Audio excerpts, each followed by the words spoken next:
So, guys, like I was saying, I am here with Anton. Oh, excuse me. Nope, I got that wrong. Dr. Anton Smith. So, you guys know I love talking relationships because you guys ask me all types of questions. So, for my listeners, please introduce yourself, Dr. Smith.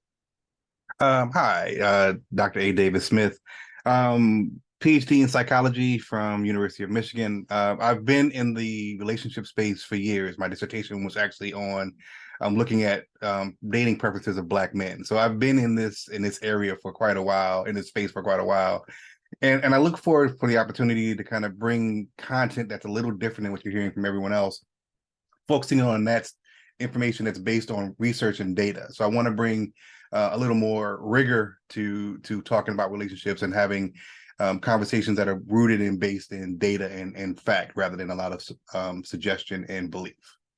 So that's me trying to help. My goal is to help to bring information to move the community forward, particularly in the area of dating and relationships. That's me, Dr. A. Davis Smith. So, you guys know where we're going with this because we've heard it all from, different players in the game, different people in the game. And then there's one that we call him He Shall Not Be Named. But I was drawn to yours because you were so different with the content that you're providing. And I think that was what spoke to me because you seem so right down the middle. And it's one of those things, you see people that are leaning more toward, there are no good women, there are no good men, you Right. have to do this, you have to do that. You have to be a high value man. You have to be a woman that is modern but not a pick me.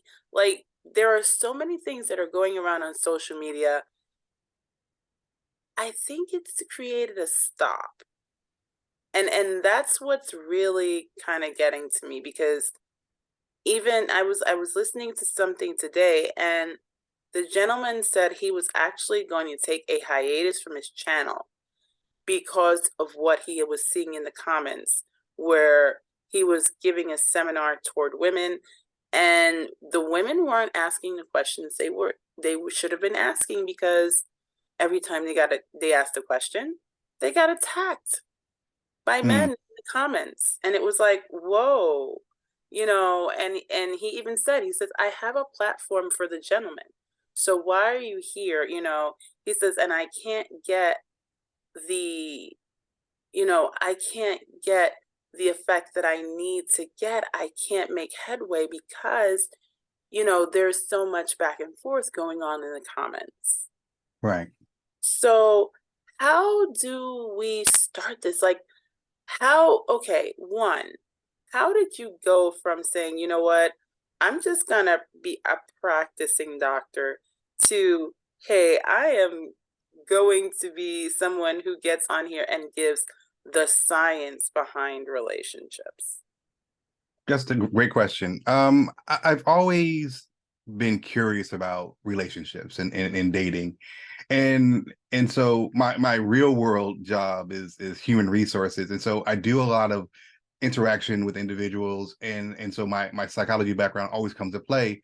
And what I realize in kind of dealing with employees is people make choices, and for me, I don't necessarily need you to justify your choices. Your choices were your choices. So many people in this space approach it from a pathology standpoint, where there's something wrong with men, there's something wrong with women, and I don't approach it that way. I approach it from the standpoint that we all make choices, and so it's really, I look at it from the individual basis rather than from the basis of the group. And so the question I have for folks is, can you live with the outcomes of your choices? And if you can't, the only one hurt by that is you. And so if you have super high standards and you're super picky and you're okay with being by yourself, then that's fine. No one else can say anything about it. So it's really about getting folk to focus on the choices that they make. And if they can't live with the outcomes, then they need to look at ways of making change. So there are really only two possibilities: accept what it is or change. And so I don't need to beat you up for that. My goal is to get you to think about there may be other alternative approaches or behaviors that I can engage in that will give me a different outcome. You know, the old saying, the definition of insanity is doing the same thing over and over again and expecting a different result. Let's do things differently.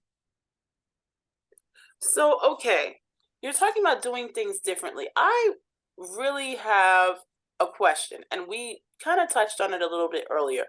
But has social media really changed the dating game? Yes, absolutely. For a variety of reasons, most of them bad. Um, it's not all bad, most of them bad in terms of folks' willingness and need to do impression management, changing how they are or how they're perceived. And so you get a lot of fakeness. I did a video on catfishing in online dating. So there is so much artificial impression management going on. And so it hurts because it's really hard to get to know the real person.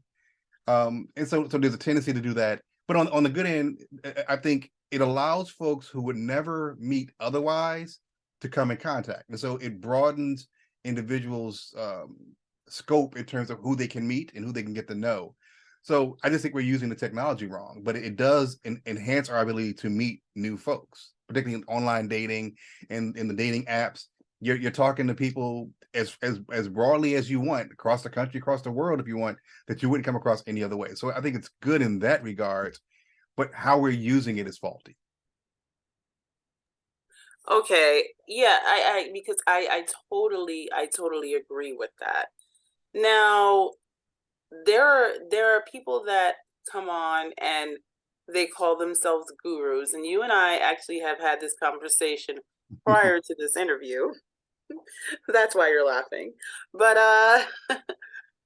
you know, you are coming at this with facts and science, where we see a lot of these gurus or self-proclaimed experts who may not have, and I'm not going to say that they don't have any degrees, but Mm, they're not having the degrees in, relationships. They're not even, some of them aren't even calling themselves life coaches or lifestyle coaches, but they come and they make these entire shows or workshops or seminars, right.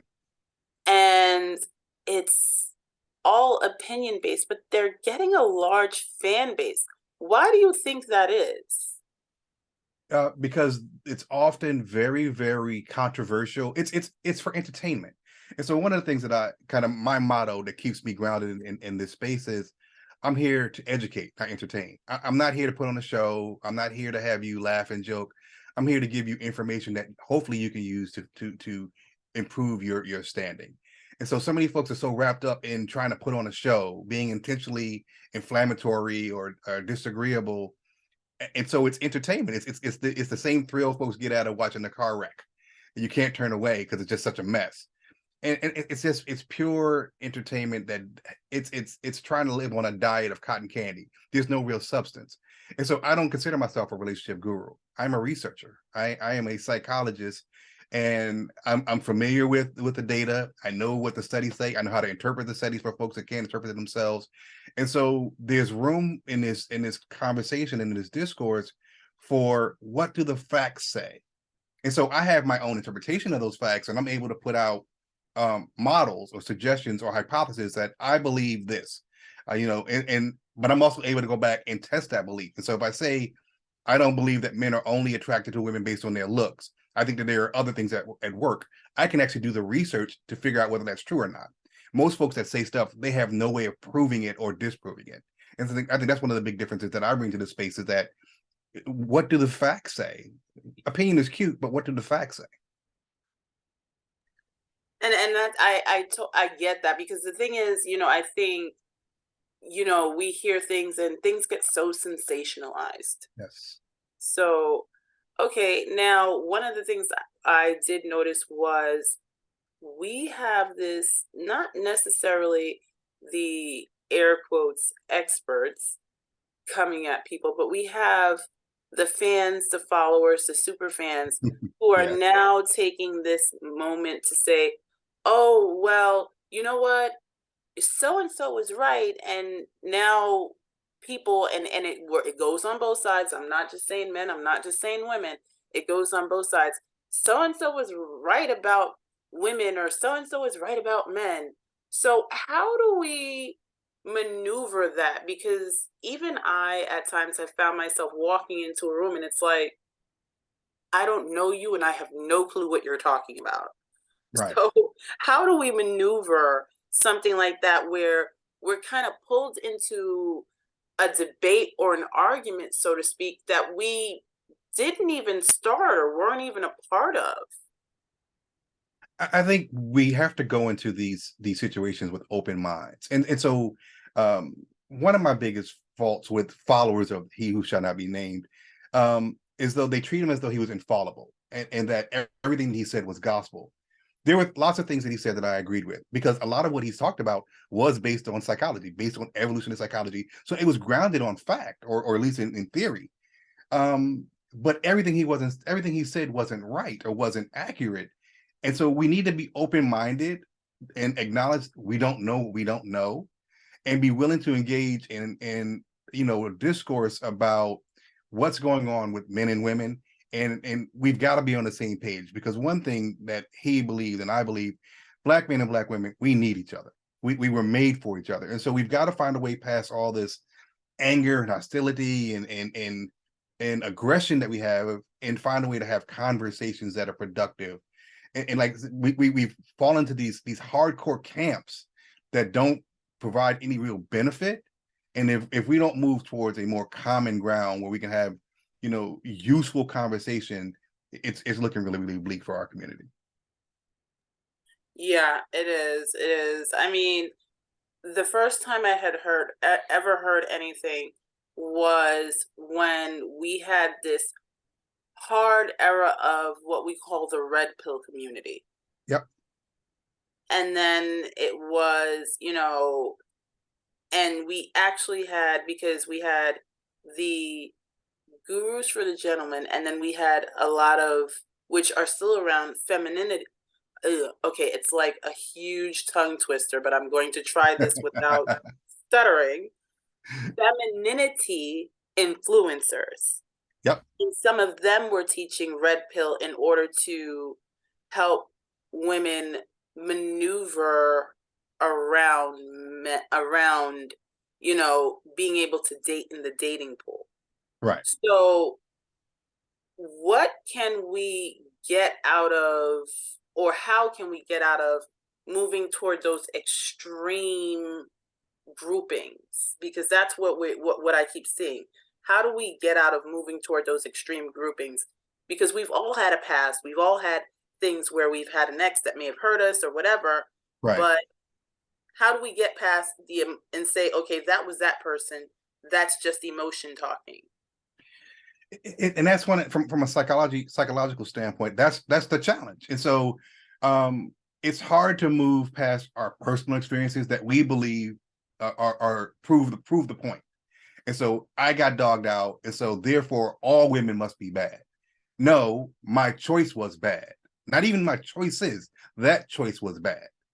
And so once again, it's having that dialogue that recognizes that my experience isn't everyone's experience, and that there are average behaviors, there's normative behavior that we can say most men prefer this, most women prefer that. But once again, that doesn't make it true for everyone. So even the language that we use when people talk, they talk in absolutes: all men, all women, everyone.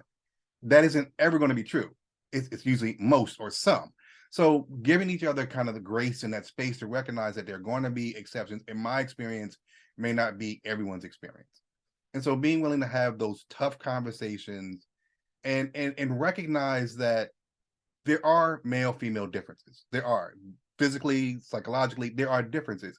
And it will behoove us to get to know how the other gender, or how the other side works, because I think that's causing a lot of the issues in terms of dating and relationships.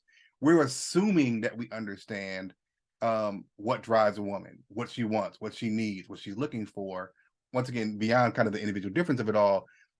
But if I'm relying on my brothers, my boys to tell me what women want, my understanding is inherently flawed. And I think same thing with women. And so you may not like what men want.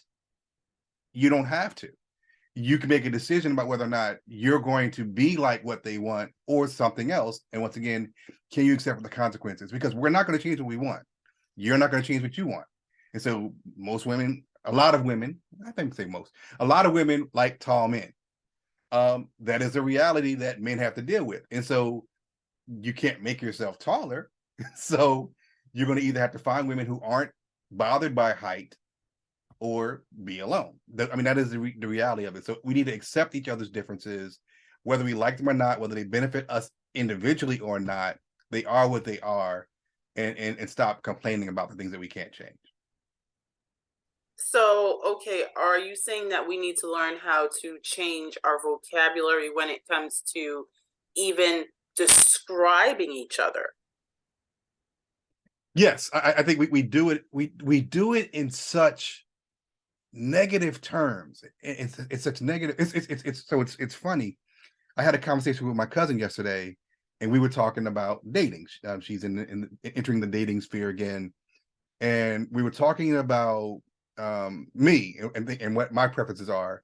And she said, "Wow, you're a chauvinist." Very, very negative. And I said, "Why?" I said, "It's okay for you to have preferences and to you to like what you like. You like tall men. I didn't say that makes you, a height bigot. So like I said, so why is it okay for you to have preferences, but if a man has preferences in this particular situation, I'm a chauvinist or I'm a pig or I'm shallow." And so this negative language that we use to describe each other isn't productive when it's just, oh, you have preferences, Anton, and that's fine. So we need to kill all this negative language that we automatically go to describe the other side, because that makes it harder to find common ground. Yeah, and I'm glad that you pointed that out. So how do we begin to change that language? What is it? Is there something or some sort of exercise that we can do mentally to start, you know, even the self-talk? Because that's where I believe it begins is our self-talk. So are there any like short mental exercises that we can do to begin to break those, habits? Um, I think it starts with finding opportunities or venues to have conversations with the opposite sex. I think it starts there, and then as you said, kind of the mental gymnastics that you go through. That I'm going to be open minded.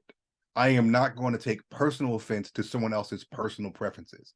I'm going to listen. I'm going to approach this with a mindset of learning, and there will be things that I can take from this conversation that'll be useful, and there'll be things that I don't find useful, but I'm going to approach this with a sincere desire to learn. I think if we enter into spaces in that way, then these dialogues become much more useful and much more practical rather than us being closed off and defensive before we even walk in the door. And so just being open to change and say, I am going to learn something, I'm going to listen. And even if his description, a man's description of the perfect woman is not me, I will not take that personally. Or the man, because she says she wants a guy who's 6 feet tall and I'm 5'9", I will not take that personally. That is her preference. She's entitled to her preference. And I will just find a woman who does not mind a man who's 5'9". And I totally agree with that because I think that's really how can I put it?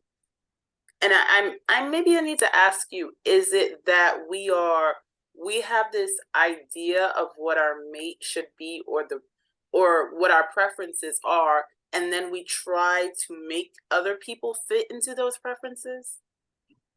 I think the issue, I think that's part of it. That and we're trying to mold folks into be what we want rather than accepting them as they are. But I think the bigger problem is there's a lack of understanding on the individual level of our own wants versus our needs, and so people treat them as though they're the same thing, and so they kind of use the want need as kind of a general category. Well, no, you clearly have things that you need. Like for instance, physically, we need air. You can't opt to not take air. You can't opt to not have water or food. These Correct. are things that without which you will not survive. And so, from a relationship space, you have needs. There are things that you need to be safe and whole and well in a relationship. And then there are a bunch of wants. And so the list of wants typically are a lot longer than the list of your needs. And so being clear on which are wants, which are needs, and then being willing to compromise. And I think this gets lost. The difference between compromising and settling. You can't not pursue your needs. That's settling, and you won't be healthy in that relationship. But all these wants, long hair, 6'4", all these things that don't really matter that you can live without, that's called compromise.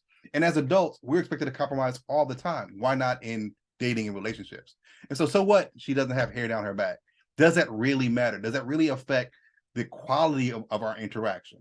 And so being clear on your wants versus your needs and making sure that, your standards are reasonable, or at a minimum, your standards are something that you can live with the outcome. And so if I've got very high standards, if I'm shallow, can I accept the fact that I may be single into my 70s?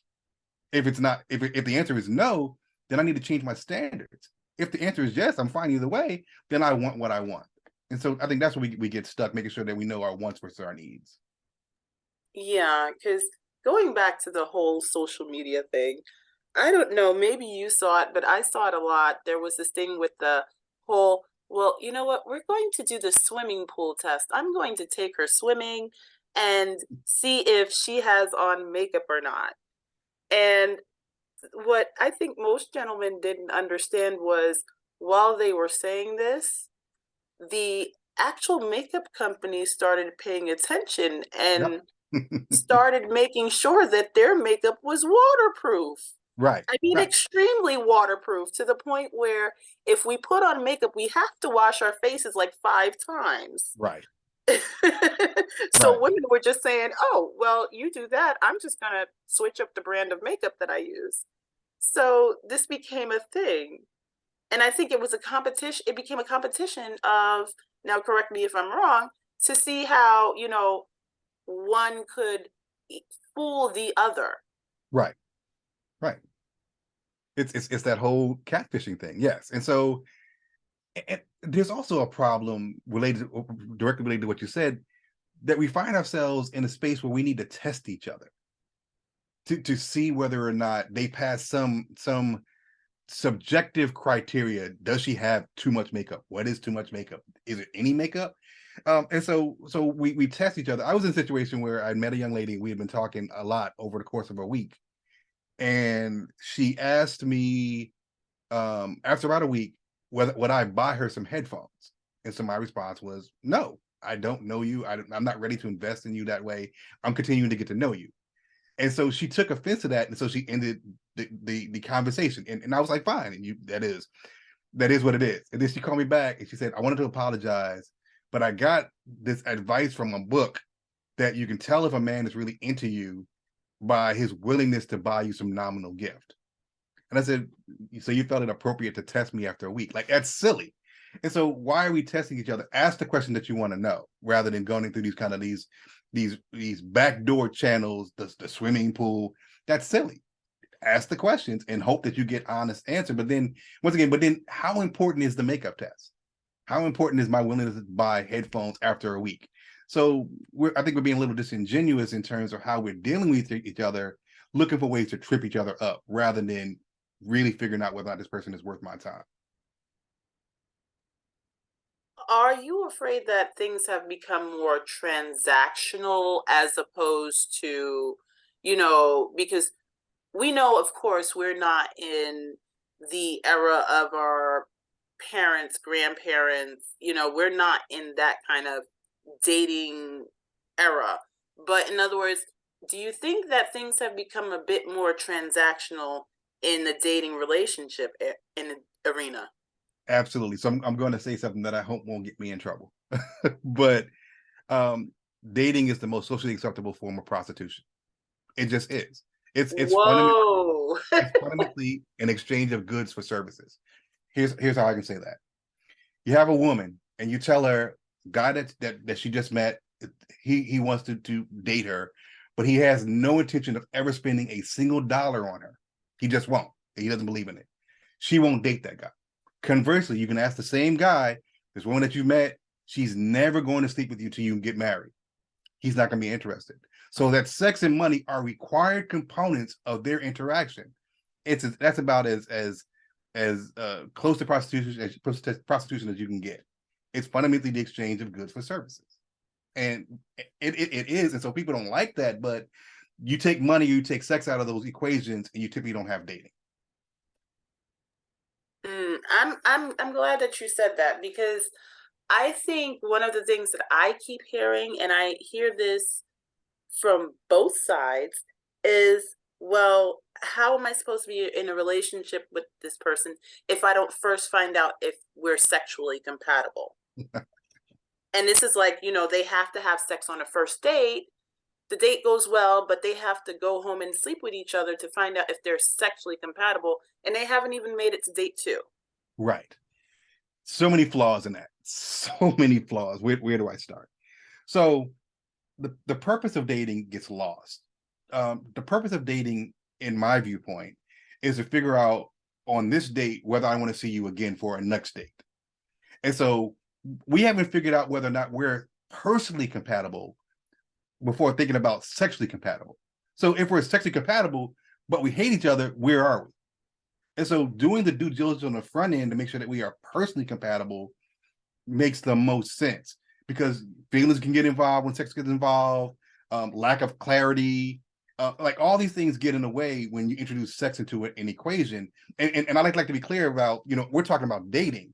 Relationship follows dating, but we get through the dating phase first?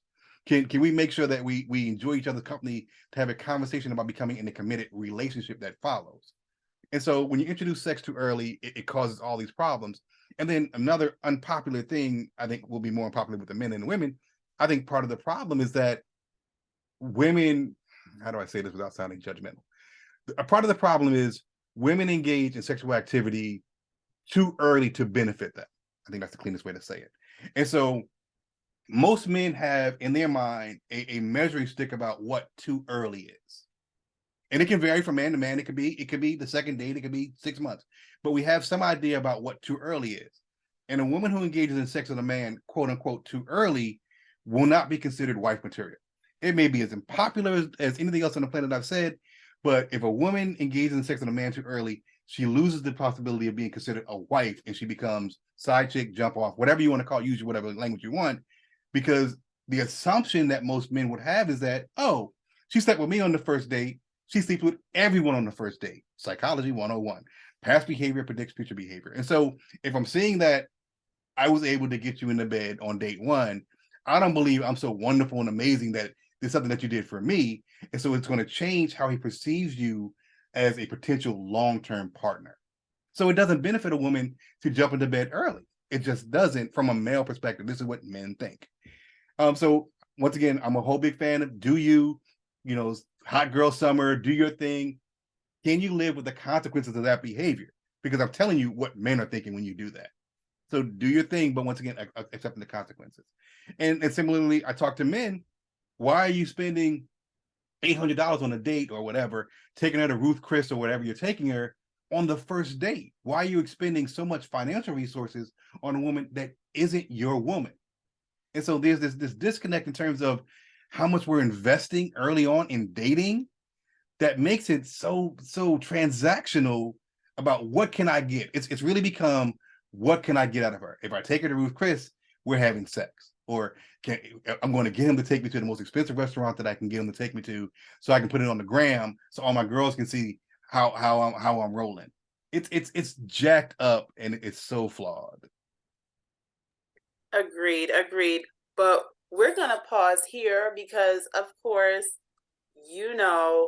I have to take that time out. And you have to stay tuned for part two so that you can hear the rest of what Dr. Smith has to say.